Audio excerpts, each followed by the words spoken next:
الحمد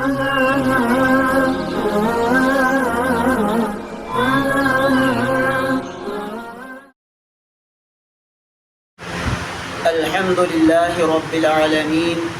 والعاقبة للمتقين والصلاة والسلام على رسوله الكريم اللهم صل وسلم على نبينا محمد وعلى آله وأصحابه أجمعين۔ آج کے ہم اس کلاس کے دورانیہ کے اندر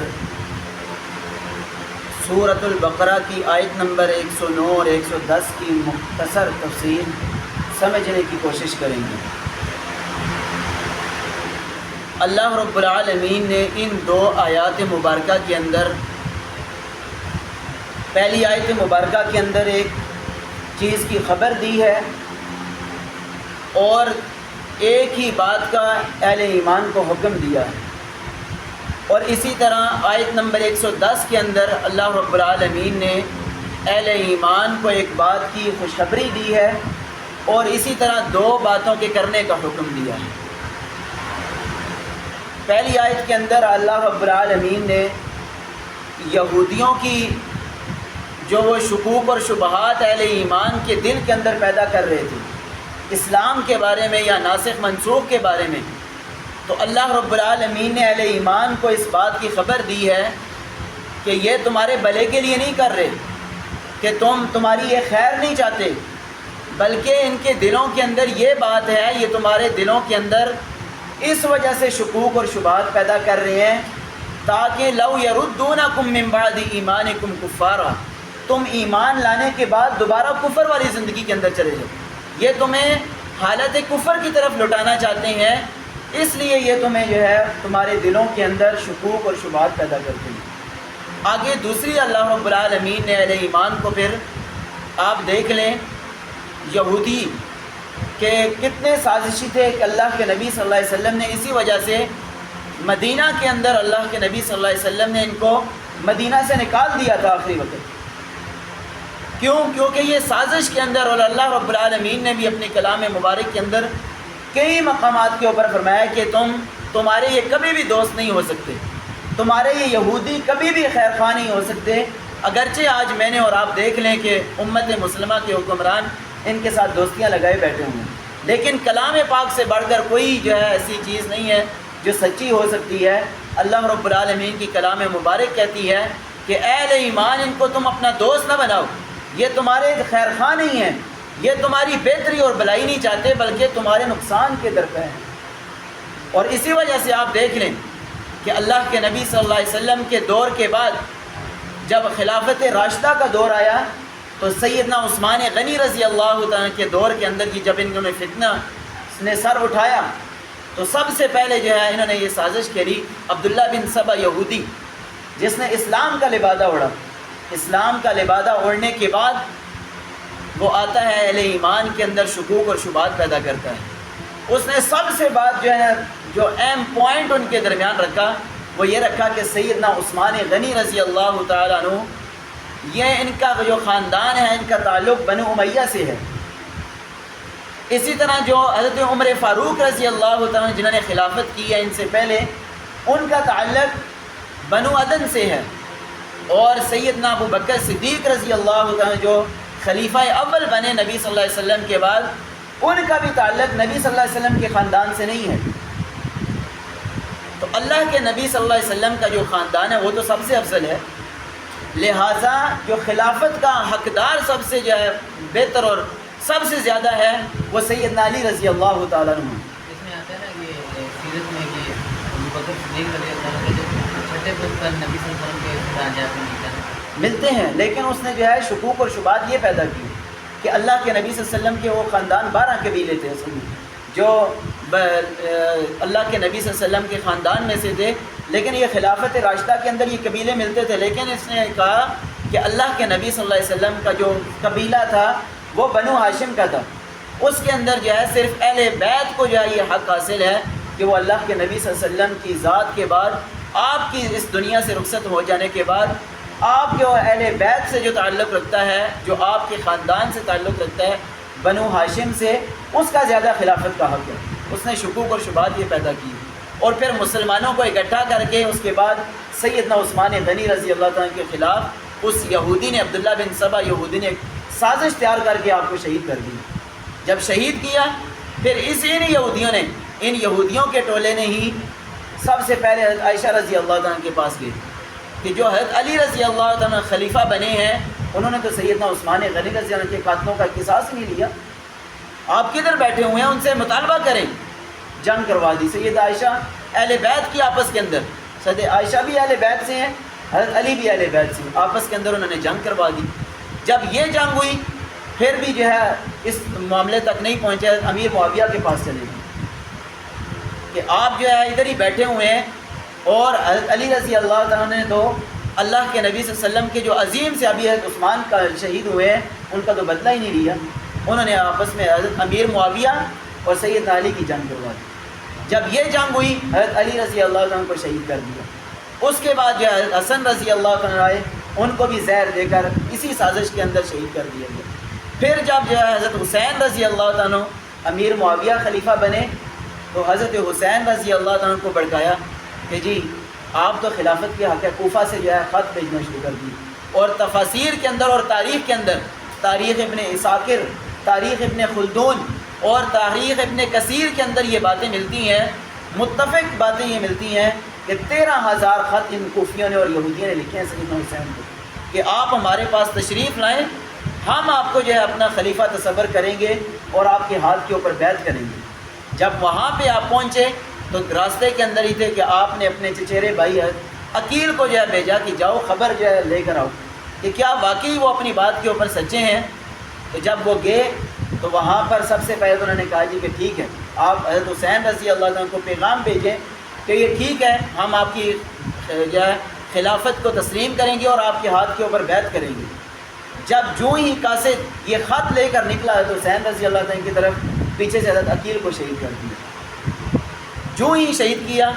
تو خبر پہنچ گئی حضرت حسین رضی اللہ عنہ کے پاس، آپ کا ارادہ وہاں پہ ہی تبدیل ہو گیا تھا کہ میں واپس جانا چاہتا ہوں، لیکن آپ کے جو حضرت عقیل کے بہن بھائی تھے انہوں نے کہا جی کہ ہم اپنے جو ہے بھائی کا بدلہ لیے بغیر نہیں واپس لوٹیں گے۔ اس وجہ سے حضرت حسین رضی اللہ تعالیٰ نے اپنا سفر جاری رکھا، اور جب وہاں پر پہنچے کوفہ کی سرزمین کے اوپر تو حضرت عمر بن سعد جو عبید اللہ بن زیاد کا جو ہے کمانڈر تھا، اس کی جو ہے قیادت کے اندر عبید اللہ بن زیاد نے لشکر بھیجا، تو حضرت حسین رضی اللہ تعالیٰ نے 3 مطالبات پھر بھی رکھے تھے۔ ہم تو کہتے ہیں کہ یہ اہل اسلام اور اہل کفر کی جنگ تھی، وہاں پر اسلام بچانے والے حضرت حسین رضی اللہ تعالیٰ تھے۔ ٹھیک ہے آپ کی شان کوئی اس کے اندر شک نہیں ہے، لیکن یہ ساری یہودیوں اور روافظ کی جو ہے بنائی ہوئی اپنی کہانیاں ہیں جو میرے اور آپ کے درمیان پیش کی جاتی ہیں، میرے اور آپ کے درمیان مشہور کی جاتی ہیں۔ وہاں پر بھی آپ تاریخ ابن عساکر، تاریخ ابن خلدون، تاریخ جو ہے امام طبری رحمہ اللہ کی تاریخ، اسی طرح امام ابن کثیر رحمہ اللہ کی تاریخ، اس کے اندر آپ دیکھیں کہ حضرت حسین رضی اللہ تعالیٰ نے عمر بن سعد جو عبید اللہ بن زیاد کا کمانڈر جو اس نے بنا کر بھیجا تھا، عمر بن سعد کو 3 مطالبات آپ نے رکھے تھے، یا تو مجھے جو ہے واپس مدینہ بھیج دو، پہلا میرا مطالبہ یہ ہے، میں آپ سے گزارش یہ کرنا چاہتا ہوں کہ آپ نے مجھے دھوکہ تو دیا ہے لیکن اب میری جو 3 گزارشات ہیں۔ پہلی گزارش یہ ہے کہ مجھے واپس مدینہ بھیج دو، میں واپس مدینہ پہنچ جاؤں۔ دوسری میری گزارش یہ ہے یا پھر مجھے کسی ایسی سرحد کے اوپر بھیج دو جہاں پر میں اہل کفر سے جا کر جنگ کروں، یہاں پر مسلمان ہیں، میں اہل اسلام سے نہیں لڑنا چاہتا۔ ہم تو کہتے ہیں وہاں پر جو ہے کفار تھے، کافروں کا نظام چل چکا تھا، ہمارے درمیان یہ باتیں مشہور کی جاتی ہیں، لیکن وہاں پر حضرت حسین رضی اللہ تعالیٰ نے جو بات کہی تھی، اگر یہ بات اہل کفر سامنے ہوتے تو آپ یہ بات کہتے کہ مجھے جو ہے ایسی سرحد کے اوپر بھیج دو جہاں پر میں اہل کفر سے جا کر جنگ کروں، یہاں پر مسلمان ہیں، میں یہاں سے مسلمانوں سے نہیں لڑنا چاہتا۔ اور تیسری آپ نے کہا تھا کہ مجھے واپس مدینہ بھیج دو، میں اور یزید اپنا معاملہ طے کر لوں، لیکن آپ کی بات کو تسلیم نہیں کیا گیا، اور ان یہودیوں اور جو ہے اسی عبداللہ بن سبا کی جو اولاد تھی، اس نے ایک سازش کے تحت حضرت حسین رضی اللہ عنہ کو بھی آخرکار شہید کر دیا۔ تو یہ دیکھیں ان کی جو اللہ رب العالمین نے یہاں پر بھی اور قرآن مجید کے کئی مقامات کے اوپر انہی باتوں کو ذکر کیا کہ یہ یہودی کبھی بھی جو ہے تمہارے دوست نہیں ہو سکتے، اور اسی وجہ سے اللہ کے نبی صلی اللہ علیہ وسلم نے بھی ان کو مدینہ سے نکال دیا تھا کیونکہ یہ اسلام کے خلاف ان کا کام یہی ہے کہ مسلمانوں کے خلاف مسلمانوں کو آپس کے اندر لڑانا،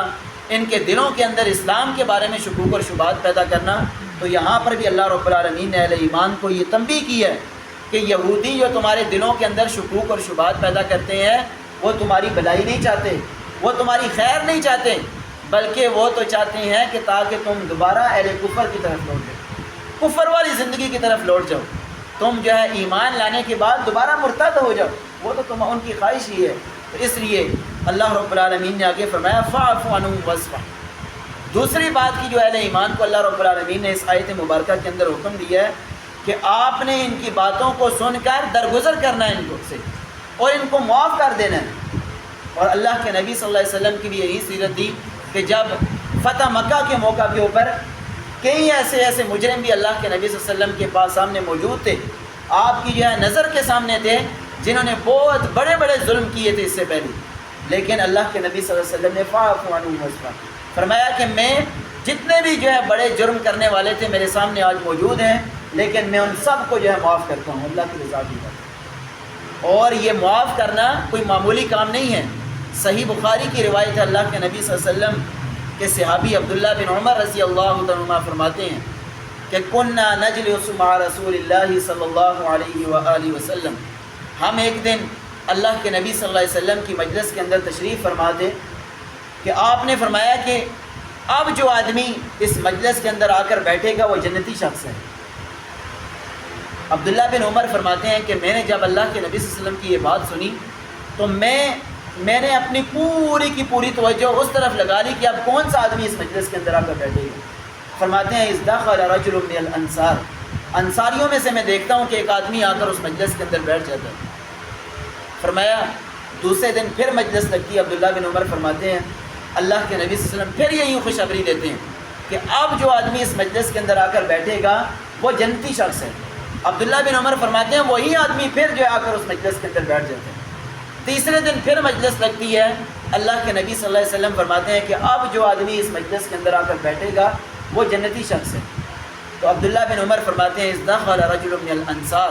میں نے دیکھا کہ ایک انصاریوں میں سے ایک آدمی آ کر وہاں پر اس مجلس کے اندر بیٹھ جاتے ہیں۔ فرماتے ہیں میں 3 دنوں کے بعد جب مجلس ختم ہوتی ہے تو میں اس کے پیچھے پیچھے چلنا شروع کر دیتا ہوں، یہ صحابہ کرام کا جذبہ کہ تاکہ میں اس کی نیکی دیکھ کر میں بھی وہ نیکی کر کے جنت حاصل کر سکوں۔ فرماتے ہیں میں چلتا گیا، جب اس کا گھر قریب آیا تو میں نے اس کو پیچھے سے جو ہے بلایا، آواز دی کہ میں آپ کے گھر کے اندر 3 دن مہمان بننا چاہتا ہوں۔ عبداللہ بن عمر فرماتے ہیں کہ اس نے کہا ٹھیک ہے جی، آپ اہلاً سہلاً مرحبا آئیے آپ۔ فرماتے ہیں میں 3 دن صبح و شام اس کی روٹین دیکھتا رہا، کوئی اس کا اضافی عمل مجھے نظر نہیں آیا۔ جس طرح ہم نمازیں ادا کیا کرتے تھے اسی طرح وہ بھی نمازیں ادا کر رہے ہیں، جس طرح ہم جو ہے رات کو قیام اللیل کیا کرتے تھے وہ بھی قیام اللیل کر رہا ہے۔ فرماتے ہیں جب عبداللہ بن عمر 3 دنوں کے بعد میں نے آخر کار اس سے پوچھا کہ اللہ کے نبی صلی اللہ علیہ وسلم نے 3 دن مسلسل آپ کو اس مجلس کے اندر جنت کی بشارت دی ہے، میں اس لیے آپ کا مہمان بناؤں تاکہ میں وہ آپ کا عمل نیکی دیکھ سکوں اور میں بھی اپنا کر وہ عظیم اجر حاصل کر سکوں اور یہ خوشخبری حاصل کر سکوں۔ تو وہ آدمی کہنے لگا کہ عبداللہ بن عمر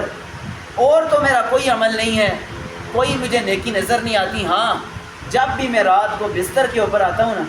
تو دن کو جو آدمی میرے سے لڑا ہوتا ہے، جس نے میرے ساتھ جھگڑا کیا ہوتا ہے، جس کے ساتھ میری بحث مباحثہ جس نے کیا ہوتا ہے، ان سب کو میں جو ہے معاف کر کے سوتا ہوں۔ اپنی نیند کا آغاز بستر کے اوپر آنے سے پہلے میں ان سب کو معاف کر کے اس کے بعد میں نیند کے اندر جاتا ہوں، یہ میرا عمل ہے۔ تو میرے بھائیو فاعف عنہم واصفح، اللہ رب العالمین بھی یہاں پر فرماتے ہیں کہ آپ اگر کوئی آپ کو ایسی تکلیف پہنچاتا ہے تو آپ کا کام ہے کہ ان کو معاف کر دیں، ان کی باتوں کے اوپر، ان کی دل زاری جو آپ کو وہ کرتے ہیں، آپ کی دل زاری، آپ ان کی باتوں کو معاف کر کے ان سے درگزر کر دیں۔ آگے اللہ رب العالمین نے آیت نمبر 110 کے اندر بھی 2 باتوں کا اہل ایمان کو جو ہے بتائی ہے۔ پہلے تو اللہ رب العالمین نے فرمایا کہ آپ نے جو ہے جو یہودی لوگ آپ کے دلوں کے اندر مختلف قسم کے شکوک اور شبہات اہل ایمان پیدا کر رہے ہیں، آپ نے ان کی باتوں کو سن کر اللہ رب العالمین کی عبادت کے اندر زیادہ جو ہے مگن ہو جانا ہے۔ وَأَقِيمُوا الصَّلَاةَ وَآتُوا الزَّكَاةَ، آپ جو ہے ان کی باتوں کو درگزر کر کے اپنا تعلق اللہ کے ساتھ مضبوط کریں۔ ان کی باتوں کے اندر نہیں آپ نے آنا، بلکہ نماز ادا کریں، زکوٰۃ ادا کریں اور دیگر جتنی عبادات ہیں، اللہ رب العالمین نے یہاں پر اہل ایمان کو فرمایا کہ تم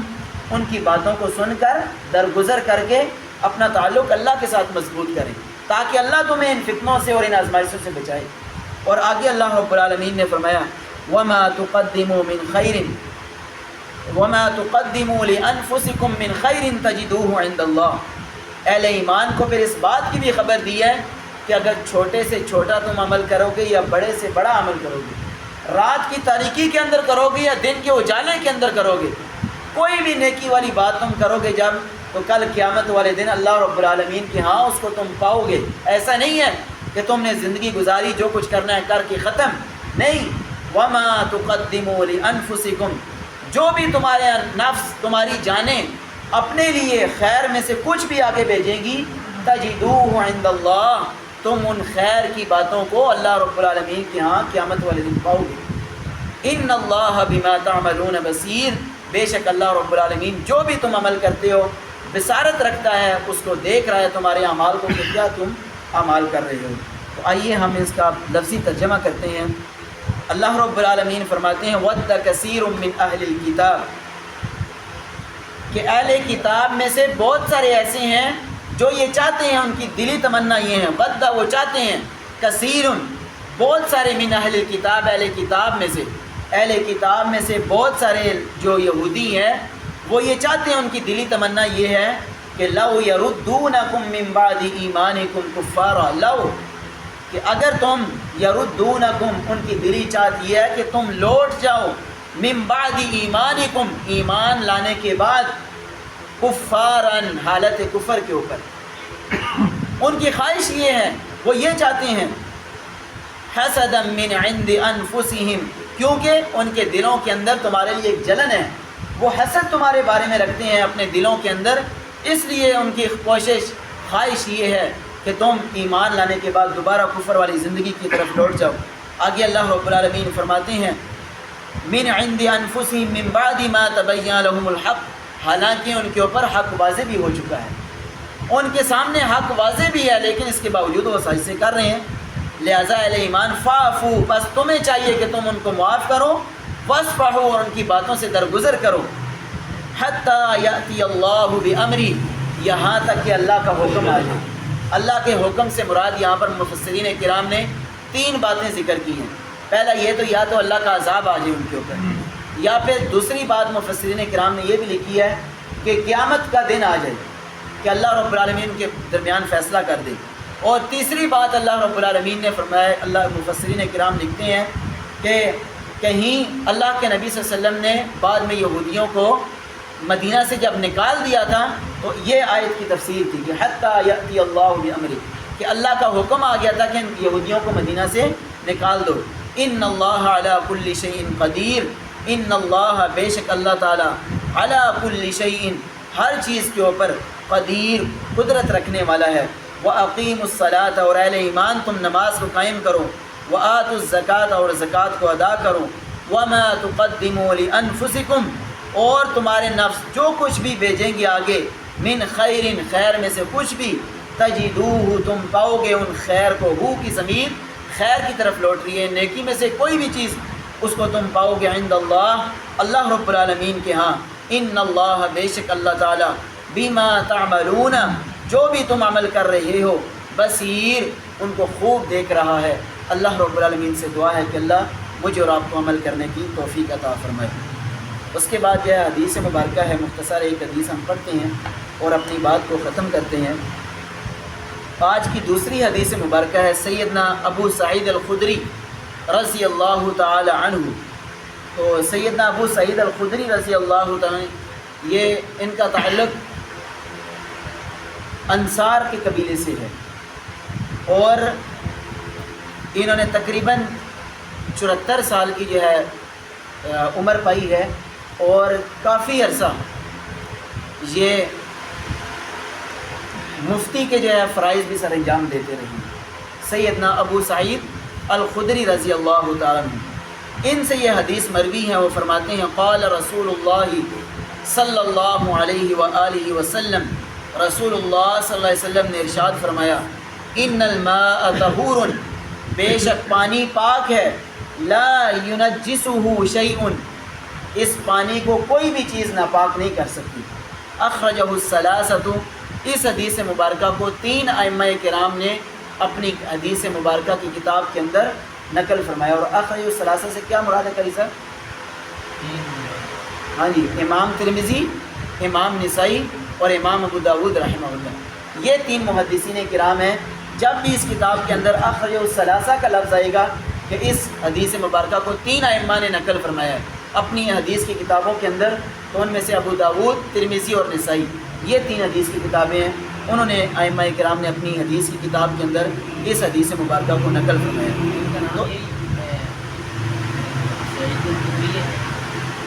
جی ابو سعید الخدری، سعد بن ابو سعید الخدری رضی اللہ تعالیٰ، ان کا نام پورا جو ہے۔ تو اس حدیث کی جو ہے تشریح سنن ابی داود کے اندر مزید آتی ہے کہ اللہ کے نبی صلی اللہ علیہ وسلم کے پاس کچھ لوگ آتے ہیں اور بئر بزاعہ، یہ کنواں تھا جس کے اندر کچھ عورتیں جو ہے اپنے حیض والے کپڑے دھویا کرتی تھیں۔ تو یہ صحابہ کرام اللہ کے نبی صلی اللہ علیہ وسلم کے پاس یہ سوال لے کر آتے ہیں کہ اللہ کے نبی صلی اللہ علیہ وسلم، کیا وہ جو عورتیں حیض والے کپڑے اس کنویں کے اندر دھوتی ہیں تو کیا اس وجہ سے کہیں ایسا تو نہیں ہے کہ وہ پانی ناپاک ہو جاتا ہے اور ہم اس سے وضو کریں گے کہ نہیں کریں گے؟ تو یہ سوال کرتے ہیں۔ تو اللہ کے نبی صلی اللہ علیہ وسلم نے پھر اس سوال کے اوپر اللہ کے نبی صلی اللہ علیہ وسلم نے فرمایا کہ ان الماء طہور، بے شک پانی پاک کرنے والا ہے، یہ پاک ہے، لا ينجسه شیء، اس کو کوئی بھی چیز جو ہے ناپاک نہیں کر سکتی۔ تو اللہ رب العالمین سے دعا ہے کہ اللہ رب العالمین مجھے اور آپ کو قرآن اور حدیث کے اوپر عمل کرنے کی توفیق عطا فرمائے۔ آمین۔ وآخر دعوانا ان الحمد للہ رب العالمین۔ جزاک اللہ خیر۔